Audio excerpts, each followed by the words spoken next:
Ayan, balik ko sila tayo guys. Ayan, kulong-kulo na siya. So, malambot na rin po yung ating beef. So, lagyan na natin ng konting turmeric para may kulay lang guys. Ayan. So, ang ating turmeric ay nagkulay kaagad. So, ito na po ang kulay ng ating, ay hindi nyo makita, mahulog yung tubig. So, mamaya na natin ilan. So, ngayon ay, bago natin ilagay yung ating peanut butter guys,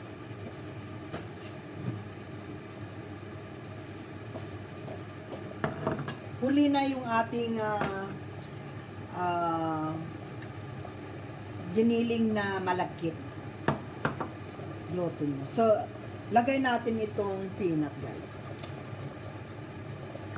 Ito kasi yung magpapalasa sa bango. So, continuous lang nating yan. Grabe.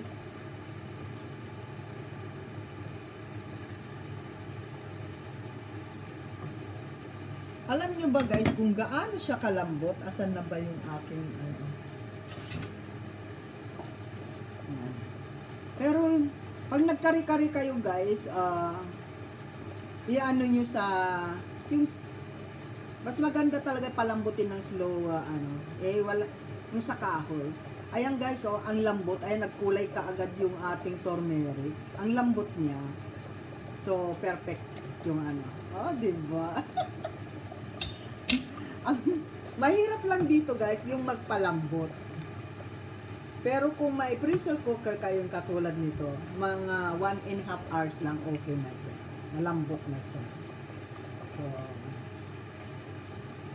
yung tuwalya kasi guys, napaka tigas. So, ayan, okay na yung kulay. Kung makita nyo lang, ganda-ganda ng kulay talaga.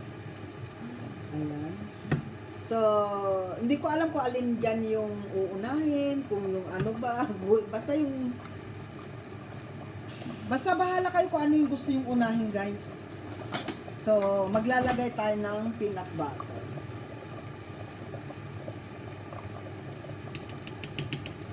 Ayan.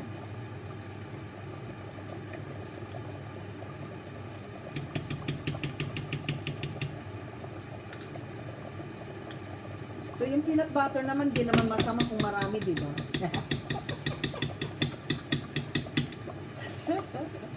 So, tunawin lang natin yung bango nyo talaga. Sarap. Parang pag-ibig lang, walang reklamo. Wow, ang galing. Lumalapot na siya. Ang ganda talaga, Tignan nyo yung kulay ng kari-kari natin, guys. Ayan, dilaw na dilaw. Ayan. Di ba? Pero wag tayong ma-excite. Asan na yung takip nito? Kasi kailangan ko pa ito next. So, kung gusto niyo maglagay ng kunting sugar, guys, maglalagay tayo. Para yung para hindi siya nakakaumay. Kunti lang. Para pagka kinain nyo, hindi kayo mauumay.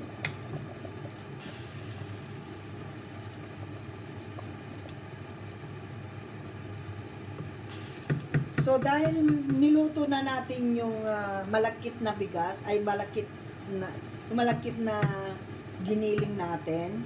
So, sabi nila, matigas daw. Gusto kong inuuna yung talong. Dandan. Ang sarap. Kasi gusto ko yung talong, matigas daw. Matigas kasi yung talong para sa akin. Yung iba kasi gusto nila, inuhuli yung talong. Ako naman, nilalagay ko na kaagad. Kasi pag lumapot na ito guys, hindi na natin, pagka inunan natin yun, kasi lalapot yun, alam ko eh. So, ayan, nilagay na natin yung ating ano, tikman natin.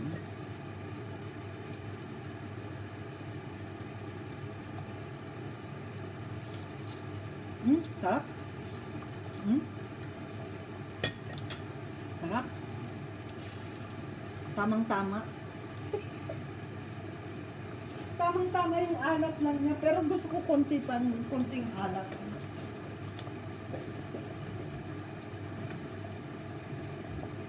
Wala na akong patis guys eh. Magsimot tayo ng patis. Wala na. Goodbye.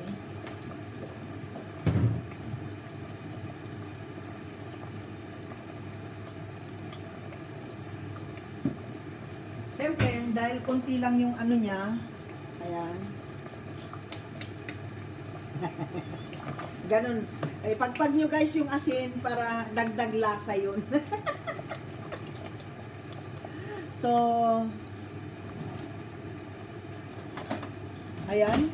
Maglalagay na tayo ng ito. Kung gusto nyong tunawin sa water na ano, na yan. Siguro malagkit na siya.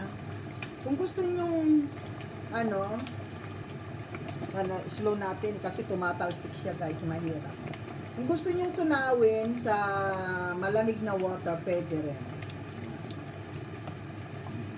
Diba? Oh, kari-kari ko. Sarap. Ang kari-kari ko, ay sarap. Ang ganda-ganda niya.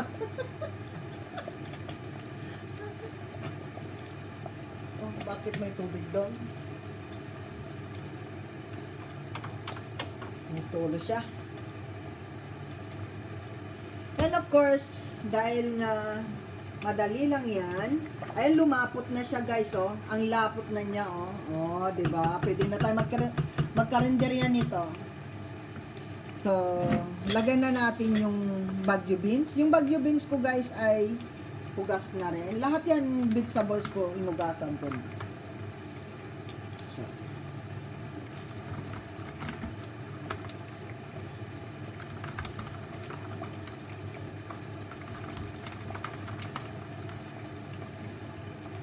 so yung pechay natin guys, na, depende yan sa ano, kasi daming vegetables. Kailangan natin ng vegetables guys sa katawan natin. So ang ating pechay guys ay tanggalin natin yung puti. Kasi matigas eh. So dapat yung ano niyan, dami ah. Pero ano muna natin guys, kasi ala na siya eh, oh. Lumambot na siya ng lumambot eh. Yan. Pero yung iba kasi ini-steam na nila yung gulay. Eh ayoko nang ganun guys. Pero yung mga ibang nag-YouTube, yan. Ang lambot na niya, oh. Nadamihan yata natin ng tubig. Ay, ng ano, iyon.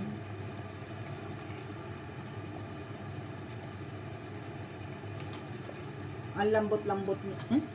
Tignan nyo guys, oh, wala na siyang sabaw. Pero I'm sure ang sarap nito. Ay, nako. Sure na sure akong masarap na to.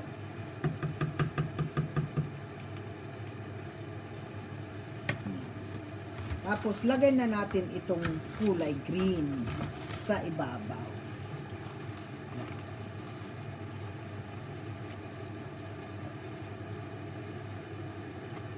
Yan. Ganun lang kasimple guys ang ating kare-kare. Ganun lang din ka ano.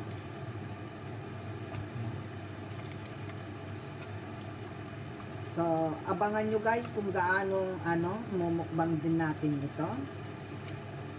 So,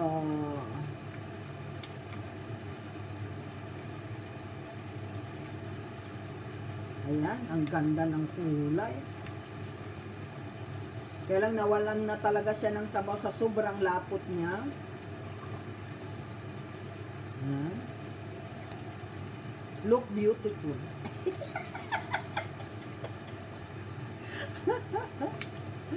Ay, nako, lintik. So, tikman natin kung gaano-kaano. Ang lapot-lapot niya. Sarap.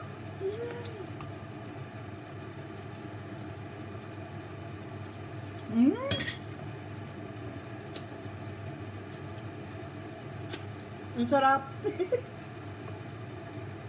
So, ayan ang ating kari-kari, guys. Ayan ang ating finished product. So, ayan, patayin na natin. Takpan natin para maluto yung gulay. Ayan. So, yung bagong naman natin ginisa ko na ito, nilagay ko lang ulit dito. So, ayan. Time for shout out.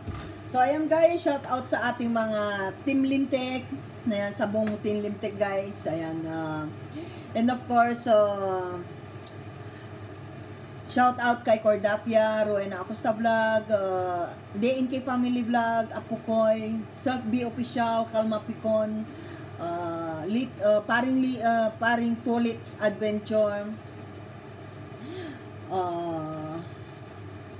Siyempre, special mention natin si ate, special ate tuloy, si Ninang Amazing Yags Channel, Ate Mapi, Mami Chacha, and of course sa ating mga sponsor, super chatter, ayan, mga members, shout out sa inyo lahat. Di ko na kayo isa-isahin. Sa ating mga loved ones dyan, andyan sila Carclea, ayan, si Commander Sigbin yan. Andyan din sila Riddler Official, Sensitive Beer, Ate Trixie, Ryan, Ate Ryan, kay Ate Lily Ragasa. Yan, thank you so much kila Ate Sheila Maceda, Caitlin, sino pa sila? Sila Kuya BGA Solo Surveyor, Eco Vlogs, ayan, kay Lula Lina, ayan, congratulations Lula Lina, congratulations din kay BGA Solo Surveyor at saka kay Eco Vlogs. Tatlo po silang naka-reach ng 1K. And of course, shout out dito sa kila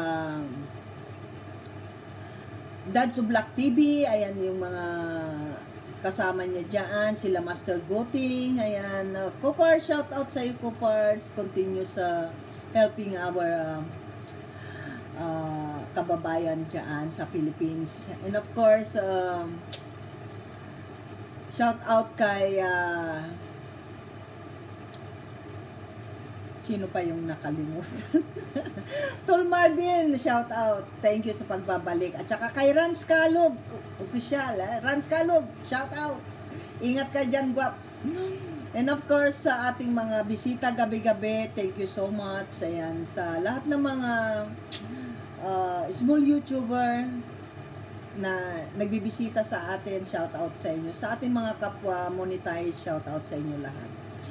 And of course, thank you so much sa ating mga followers, mga subscribers. Tayo po ay road to 15K guys.